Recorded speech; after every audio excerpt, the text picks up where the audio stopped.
what are some of the objectives when we think about a strategic board placement program? Well, you can think about it in a number of different ways. It's not just obviously doing good. One of the things that you can think about is in terms of retaining your people. We often don't think about board service or your role in terms of HR. That's sort of a different kind of thing. But you can begin to sort of interface with the HR role within the company. And this speaks to sort of the value prop of your role, frankly, in the community affairs role. It can intersect into other areas of the business and really support the overall objectives of the business. It becomes more and more sort of a case for support of value proposition to the organization. So we're going to get into that in a second because I'm going to give you some very specific examples of from an American Express study that indicate how the competencies of leaders and future leaders are developed through board service. We're going to go through that in a minute. It can reinforce your corporate values, right? We all can list our values, but living those values and actually exhibiting those values through actions, whether that's internal or external, really makes a difference. And we have seen so many studies that show that particularly younger people are retained because of corporate values, and they're driven away. It actually supports your hiring brand, your employment brand, when you can show that you exhibit those values. It can help you sell products and services. There's just no doubt about it. When you can get close to a customer in a boardroom and have relationships, volunteer together, solve a problem together, have that connection, that passion connection, there's just no doubt about it that relationships sell, and we all know that. Creating, expanding public mind share. There are a number of companies that we particularly work with, and the precipitating factor of bringing us in and working on board placement is really because they say, you know what, we just don't feel connected to the Atlanta community. And our folks travel or they're very busy, and we just need that connection to our hometown. And particularly for services organizations, when there are government contracts and things like that at play, those kinds of political relationships make a difference when your brand is really in the community. Opening new markets and channels. We work with a few companies that are interested in a particular demographic. Maybe it's the Latino community, or maybe it is a healthcare group that is particularly interested in an African American community, some sort, maybe women, and they need to both understand that community, but also develop relationships in the community. And then leveraging networks. Does that make sense? So there's a lot of ways to look at this strategically within the company and make a case for it. It reinforces externally focused purposes. Obviously, providing sustained corporate visibility. You can do events, and there's sort of like, I call it like fly fishing. Every now and then something will hit the water, right? But then you can also cast a net. And the fact that you would have people all over the place and different things at nonprofits events and things like, it's kind of like a Breck commercial, right? And then they tell two people, and then they tell two people, right? So it's that whole concept of being out there and visible.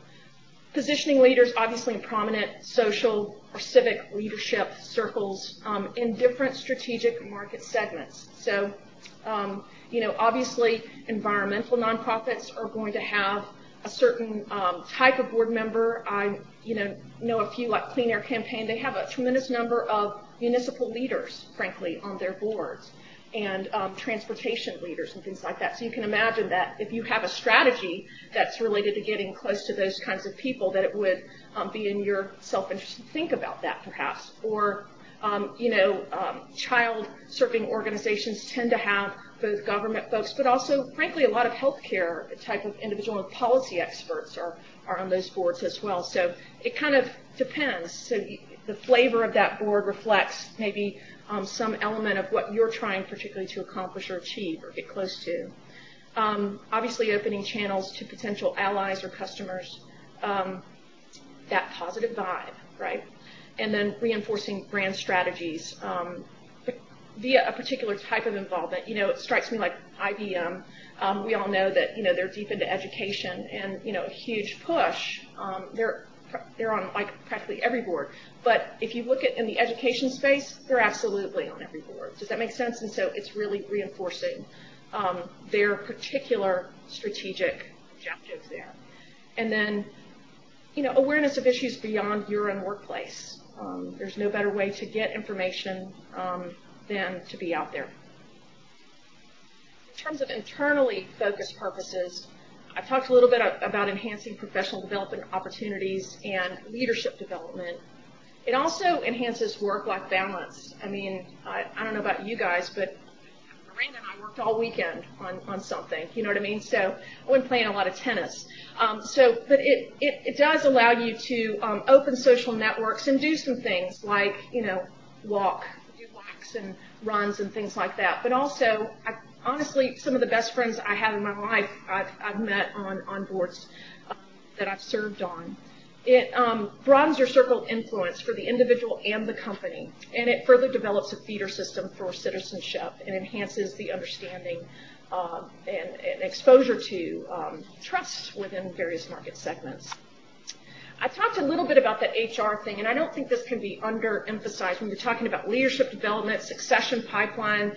I don't know how many baby boomers, and it looks like a kind of a younger crowd in here, actually. Maybe all the baby boomers are practically gone. I don't know. But anyway, as that happens, though, we've got to develop leaders both in the nonprofit sector, but also in companies. And these are some of the things that board service in particular can help with. So these are done by an American Express corporate research with actually Board.USA.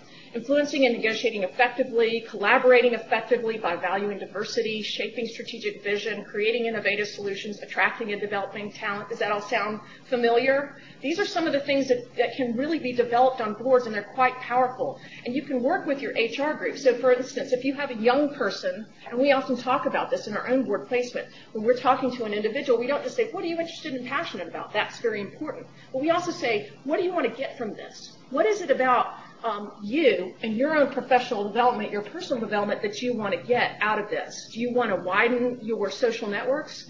Do you have something you're particularly trying to work on, like public speaking or financial management or something like that? Because you can get that in a safe zone on a nonprofit board. And so when the match happens, it's a little bit deeper than just saying, oh yeah, children and youth. It's not just that. If you're interested, for example, in public speaking, advancing your public speaking and presentation skills, we may put you on a K-12 serving organization that's going through a capital campaign, because you're going to be doing a lot of presentations to donors. If you've ever helped with a capital campaign, you know that's true. And so you're put in this position as a board member. You've got to get that elevator speech down. You've got to present it in a succinct way, and you've got to move toward closure of that deal, if you will. Does that make sense? And so there's a lot of those kinds of skill sets that you can really be attenuated to. In terms of competencies, we think about thought leadership. Board members create innovative solutions. That's part of the generative nature of being on a board. The environment is X, our cause is X. What do we need to do strategically to get to that point? And there's not a lot of resources. So really we fall back on innovation quite a bit. Shaping strategic vision and thinking conceptually and analytically. Results leadership. Demonstrating initiative and accountability. And I won't go through all of these because we don't have a huge amount of time, but relationship leadership. If you're in a marketing or sales, any kind of public-facing sort of role, this kind of stuff makes a huge difference. Collaboration and attracting and developing talent. Thought leadership, results leadership, relationship leadership.